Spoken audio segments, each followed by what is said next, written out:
Bismillahirrahmanirrahim. Assalamu alaikum. I hope you all are fine and staying safe and happy. I am your social study teacher, Miss Farheen, and I welcome you all to your social study class. My dear students, as you know that we are on unit number 5, that is geography, and my dear students, we are on part 3, that is weather and climate. Today is its lecture 21. Before moving on towards the next lecture, let's quickly recap what we have done in the previous lecture. So my dear students, what is climate change? As we were studying about different greenhouse gases, so how they are connected to climate change. Very good. Okay, my dear students, so in today's lecture, the students will be able to describe the factors affecting climate and the impact of global warming on climate change. So my dear students, let's get started. So quickly move forward towards the pre-reading question. So as you have all studied about the weather and the climate, so quickly tell me, what is the difference between the weather and the climate?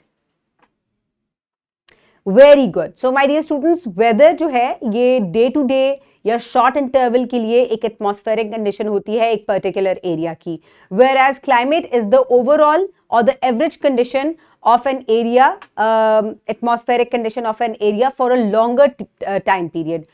5 years की आप average निकाल लें तो जो उसकी average आएगी that is the overall climate of the particular area. So my dear students, let's quickly open page number 88 in Social 5 books. Pause the video and open it. I hope everybody has opened the page. So my dear students, let's start the reading. आज हम study करने वाले हैं global warming and climate change. Previous lecture में मैंने आपका एक concept buildup किया था जिसमें मैंने आपको बताया था किस तरीके से ग्रीन हाउस इफेक्ट की मदद से जो आपका अर्थ है it is a warm and liveable place. लेकिन ना सिर्फ नेचुरली ग्रीन हाउस इफेक्ट जो है वो हमारे अर्थ पे मौजूद है, बल्कि इसके अलावा मुख्तलिफ जो ह्यूमन एक्टिविटीज हैं उनकी वजह से भी ग्रीन हाउस गैसेस जो है वो इमिट करती हैं, जिसकी वजह से अल्टीमेटली हमारे अर्थ का जो टेम्परेचर है वो राइज अप हो रहा है. सो इसी को हम फर्दर जो है आज डिस्कस करेंगे. So let's read it out. The average increase in the global temperature of the earth by man-made inventions is called global warming. So my dear students, यानी कि जो ओवरऑल हमारे अर्थ का टेम्परेचर इंक्रीज हो रहा है with the time, with the human activities, that is known as global warming. Man-made inventions such as cars and industries release great amount of greenhouse gases like carbon dioxide, methane, etc. Similarly, trees take in carbon dioxide from the air to normalize the temperature, but due to deforestation, the amount of carbon dioxide increases day by day, which rises the Earth's temperature. So, my dear students, basically होता क्या है कि एक nature का जो सिलसिला है उसमें क्या है कि ग्रीन हाउस गैसेस जो कार्बन फुटप्रिंट इंसान छोड़ते हैं, मीथेन रिलीज हो रही है कार्स से, फैक्ट्री से कार्बन डाइऑक्साइड रिलीज हो रही है, हम खुद ब्रीड आउट कर रहे हैं कार्बन डाइऑक्साइड को, तो उसको कैंसल आउट करने के लिए जितने भी दरख्त हमारे इर्द गिर्द या प्लांटेशन हमारे इर्द गिर्द है, they breathe in carbon dioxide and they exhale out oxygen, यानी कि ये हमारी हवा को साफ करने के काम आते हैं. लेकिन क्योंकि ह्यूमन एक्टिविटीज की ही वजह से डिफॉरेस्टेशन जो है वो डे बाय डे इंक्रीज हो रही है, cut and down of trees, क्योंकि आबादी इतनी ज्यादा बढ़ती जा रही है, तो इस वजह से जो है ये कैंसल आउट हो जाता है और क्या होता है कि कार्बन डाइऑक्साइड जो है वो हमारी हवा में बढ़ती जा रही है, जिसकी वजह से ultimately it causes global warming. When we talk about climate change, we mean changes in long-term averages of the daily weather. Children hear stories from their parents and grandparents about the snowy winters in Ahmedabad, but there is no snow nowadays. The change in recent winters indicates that the climate had changes since their parents were young.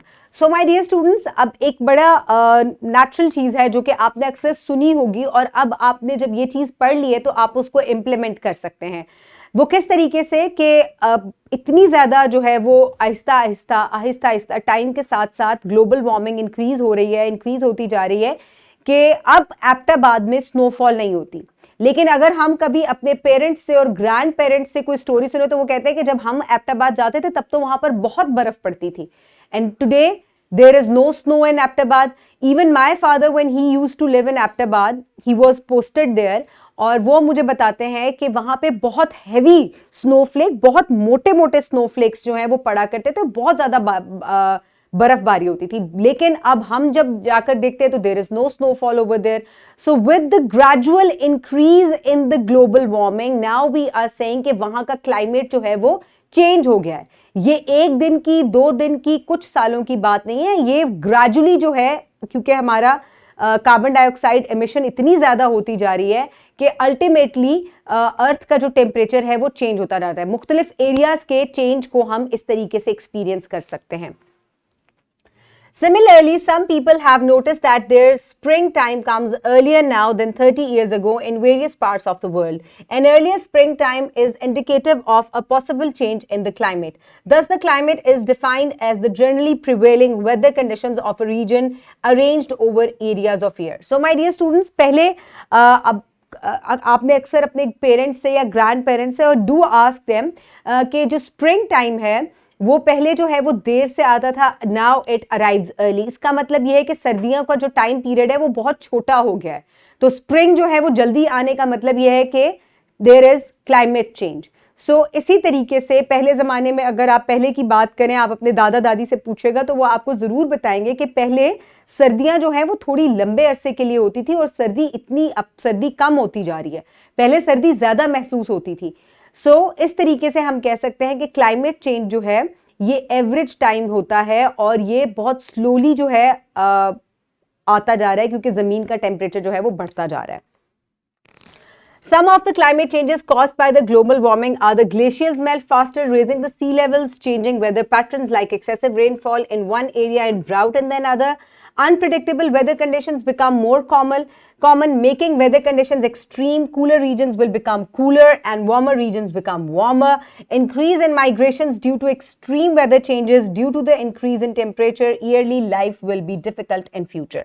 So my dear students, कुछ चीज़ें जो कि global warming की वजह से हम महसूस कर सकते हैं वो ये है कि ग्लेशियर्स जो हैं दे मेल्ट वेरी फास्ट.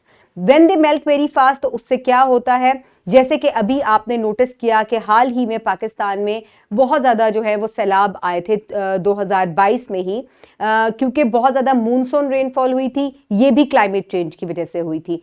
और इसके अलावा क्योंकि पाकिस्तान में मोस्ट ग्लेशियर्स हैं, आपको पता है यहाँ का कि हिमालयाज एंड कराकरम, और वहाँ पे जो ग्लेशियर्स हैं they are melting very fast because of the global warming. तो इसकी वजह से जो है सैलाब आए थे और इसकी वजह से नेचुरल डिजास्टर्स जो है वो भी इंक्रीज हो रहे हैं. और इसी की वजह से बहुत सारी और चीज़ें जो है अनप्रिडिक्टेबल वेदर हो जाता है, जैसे मूनसून जो हैं वो बहुत प्रोलॉन्ग हो गई थी. इसके अलावा गर्म इलाके जो है वो मज़ीद गर्म होते जा रहे हैं, ठंडे इलाकों में सर्दी बहुत ज़्यादा बढ़ जाती है. तो ये वो कुछ चीज़ें हैं जो कि ऑब्जर्व हो रही हैं because of climate change and global warming.